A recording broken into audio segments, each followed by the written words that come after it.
आईलाच टकलं बाहेर नाही वाटत. ए टकल्या टकल्या टकल्या टकल्या कोण आहे तो? मला टाकल्या म्हणला. आईला टकल्या घरात आहे वाटत. ए टकल्या बाहेर ये, भांग पाडतो. टकल्या टकल्या आईला कोण आहे रे? गेलं वाटतं. पोराने माझ्या डोक्याला लई ताप दिलाय. पोलिसांनी फोन लावूनच तक्रार करतो. Hello police. बोला साहेब. अहो साहेब काय सांगू तुम्हाला, गल्लीतली सगळी पोरं मला टाकल्या टाकल्या म्हणून चिडू देते. वैताग आणलाय मला.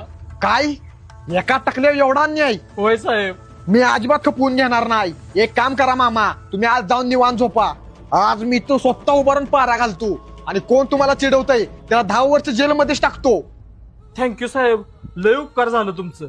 हा जावा. आईला झोपलं वाटतं मामा.